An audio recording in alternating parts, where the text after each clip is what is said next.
Hi friends, welcome back to my channel. Friends, ಇವತ್ತು mutton ಕಾಲ್ ಸಾರು ಮಾಡೋದು ಹೇಗೆ ಅಂತ ತೋರಿಸ್ತಾ ಇದ್ದೀನಿ. ತುಂಬ ಈಸಿಯಾಗಿ ಬ್ಯಾಚುಲರ್ಸ್ ಹಾಗೂ ಬಿಗಿನರ್ಸ್ ಯಾರು ಬೇಕಾದ್ರೂ ಮಾಡ್ಕೊಳ್ಬೋದು. ತುಂಬ ಈಸಿಯಾಗಿರುತ್ತೆ, ಟೇಸ್ಟಾಗಿರುತ್ತೆ. ಫಸ್ಟಿಗೆ ಏನೇನು ಬೇಕು ಅಂತ ನೋಡ್ಕೊಳ್ಳೋಣ, ಬನ್ನಿ ನೋಡೋಣ. ಫಸ್ಟಿಗೆ ಬೆಳ್ಳುಳ್ಳಿ, ಶುಂಠಿ, ಈರುಳ್ಳಿ, ಹಾಗೆ ತೆಂಗಿನಕಾಯಿ ಸ್ವಲ್ಪ, ಮತ್ತು ಕೊತ್ತಂಬರಿ, ಮತ್ತು ಟೊಮೆಟೊ ಎಲ್ಲ ಇದನ್ನೆಲ್ಲ ಇಟ್ಕೊಂಡಿದ್ದೀನಿ. ಮತ್ತು ಇನ್ನೊಂದು ಕಪ್ಪಲ್ಲಿ ಚಕ್ಕೆ, ಲವಂಗ, ಮತ್ತು ಮರಾಠಿ ಮೊಗ್ಗು ಅದನ್ನೆಲ್ಲ ಇಟ್ಕೊಂಡಿದ್ದೀನಿ. ಈಗ ಫಸ್ಟಿಗೆ ಪ್ಯಾನ್ ಇಟ್ಕೊಂಡಿದ್ದೀನಿ. ಪ್ಯಾನಲ್ಲಿ ಸ್ವಲ್ಪ ಎಣ್ಣೆ ಹಾಕ್ಬಿಟ್ಟು ಈಗ ಫಸ್ಟಿಗೆ ನಾವು ಎತ್ತಿಟ್ಕೊಂಡಿದ್ದೀವಲ್ಲ ಇದನ್ನೆಲ್ಲ ನಾವು ಸ್ವಲ್ಪ ಫ್ರೈ ಮಾಡ್ಕೊಳ್ಬೇಕು. ಆವಾಗ ಸ್ಮೆಲ್ಲು ಮಟನ್ ಸಾರ್ದು ಸ್ಮೆಲ್ ಚೆನ್ನಾಗಿ ಬರುತ್ತೆ. ಸೊ ಅದರಿಂದ ಫಸ್ಟಿಗೆ ನೀವು ಫ್ರೈ ಮಾಡಿ ಅದ್ರ ಟೇಸ್ಟೇ ತುಂಬ ಚೆನ್ನಾಗಿರುತ್ತೆ. ಹಾಗೆ ಹಾಕಿ ರುಬ್ಬೋಕ್ಕಿಂತ ನಾವು ಸ್ವಲ್ಪ ಎಣ್ಣೆಯಲ್ಲಿ ಫ್ರೈ ಮಾಡಿ ರುಬ್ಬಿದ್ರೆ ಮಸಾಲ ತುಂಬ ಟೇಸ್ಟಿ. ಈ ಮಟನ್ ಸಾರೇ ಅಂತ ಅಲ್ಲ, ಯಾವುದೇ ಸಾಂಬಾರುಗಳನ್ನ ಮಾಡಿದ್ರೇನು ಈ ಥರ ಫಸ್ಟ್ ಎಣ್ಣೆಯಲ್ಲಿ ಫ್ರೈ ಮಾಡ್ಕೊಂಡು ಮತ್ತೆ ರುಬ್ಬಿ ಅದರ ಟೇಸ್ಟೇ ಸೂಪರಾಗಿರುತ್ತೆ. ಈಗ ಫಸ್ಟಿಗೆ ಎಣ್ಣೆಯಲ್ಲಿ ಚಕ್ಕೆ, ಲವಂಗ, ಬೆಳ್ಳುಳ್ಳಿ, ಶುಂಠಿ ಎಲ್ಲ ಹಾಕ್ಕೊಂಡಿದ್ದೀನಿ ಫಸ್ಟಿಗೆ. ಯಾಕಂದರೆ ಬೆಳ್ಳುಳ್ಳಿ ಇದೇ ಥರನೇ ಸಿಪ್ಪೆ ಸಮೇತ ಹಾಕಿದ್ರೆ ಚೆನ್ನಾಗಿರುತ್ತೆ, ಬಿಡಿಸು ಹಾಕ್ಕೊಳ್ಬೋದು.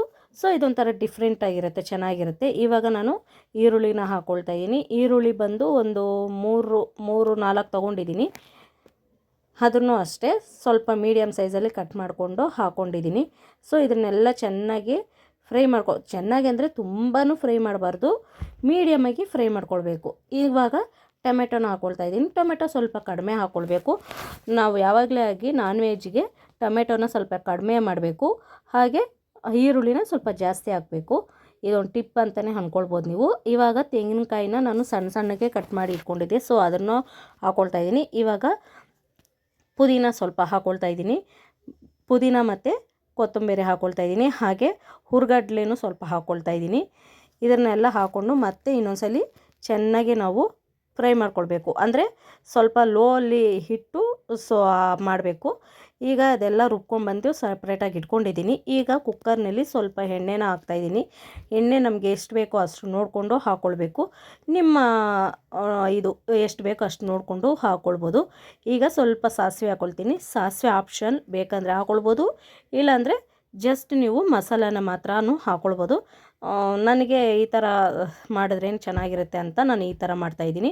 ಸ್ವಲ್ಪ ಸಾಸಿವೆ ಹಾಕ್ಕೊಂಡಾದ್ಮೇಲೆ ಈಗ ರುಬ್ಬಿ ಇಟ್ಕೊಂಡಿದ್ನಲ್ಲ ಮಸಾಲೆನ ಅದನ್ನು ಹಾಕ್ಕೊಳ್ತಾ ಇದ್ದೀನಿ. ಇವಾಗ ನಾವು ಫ್ರೈ ಮಾಡಬೇಕಂತ ಏನೂ ಇಲ್ಲ ಮಸಾಲೆನ, ಯಾಕಂದರೆ ನಾವು ಫಸ್ಟಿಗೆ ಈರುಳ್ಳಿ, ಬೆಳ್ಳುಳ್ಳಿ, ಶುಂಠಿ ಎಲ್ಲ ಹಾಕಿ ಆಲ್ರೆಡಿ ನಾವು ಫ್ರೈ ಮಾಡಿಕೊಂಡೇ ರುಬ್ಕೊಂಡಿರೋದು.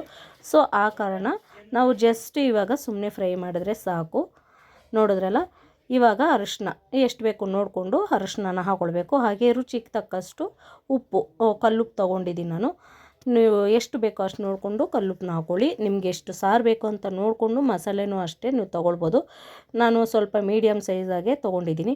ಈಗ ನಾನು ಫಸ್ಟಿಗೆ ಸ್ವಲ್ಪ ಬೇಯಿಸ್ಕೊಂಡಿದ್ದೆ.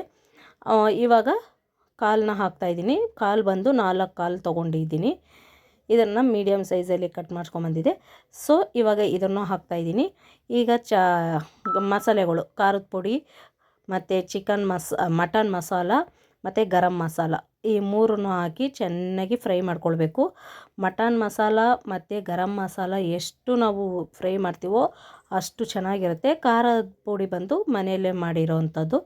ಈಗ ಎಲ್ಲ ಆದಮೇಲೆ ಲಾಸ್ಟಿಗೆ ನೀರನ್ನ ಹಾಕ್ಕೊಳ್ತಾ ಇದ್ದೀನಿ. ನೀರನ್ನ ರುಬ್ಕೊಂಡಿದ್ನಲ್ಲ ಜಾರು, ಅದರಲ್ಲೇ ಹಾಕಿ ಮಿಕ್ಸ್ ಮಾಡ್ಕೊಂಡು ಹಾಕ್ತಾಯಿದ್ದೀನಿ. ಸೊ ನಿಮಗೆ ಸಾರು ಎಷ್ಟು ಬೇಕು ನೋಡಿಕೊಂಡು ನೀವು ಅಷ್ಟು ನೀರನ್ನ ಹಾಕ್ಕೊಂಡ್ರೆ ಸಾಕು. ಈಗ ನೋಡಿದ್ರಲ್ಲ, ಫೈನಲಿ ಎಲ್ಲ ಕ್ಲೀನಾಗಿ ನಾನು ನೋಡ್ಕೊಳ್ತಾ ಇದ್ದೀನಿ ಎಷ್ಟು ಸಾಕು ಏನು ಅಂತ. ನೋಡಿದ್ರಲ್ಲ, ಇಷ್ಟೇ, ತುಂಬ ಈಸಿಯಾಗಿ ಮಾಡ್ಕೊಳ್ಬೋದು.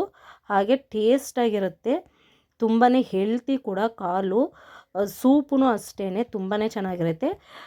ನಿಮಗೆ ಕಾಲು ಸೂಪದು ವೀಡಿಯೋರು ಸಹ ಇದೆ, ಅದನ್ನು ಹೋಗಿ ನೀವು ನೋಡ್ಬೋದು. ಅದನ್ನು ತುಂಬ ಈಸಿಯಾಗೆ ಮಾಡ್ಬೋದು ಅಂತಲೇ ನಾನು ತೋರಿಸೋದು. ನನಗೇನೆಂದರೆ ಬ್ಯಾಚುಲರ್ಸ್ ಆಗಿ ಬಿಗಿನರ್ಸ್ ಆಗಲಿ ತುಂಬ ಈಸಿಯಾಗಿ ಮಾಡ್ಕೊಳ್ಬೋದು ಅನ್ನೋ ಕಾರಣದಿಂದ ನಾನು ಈಸಿಯಾಗೆ ತೋರಿಸಿದ್ದೀನಿ.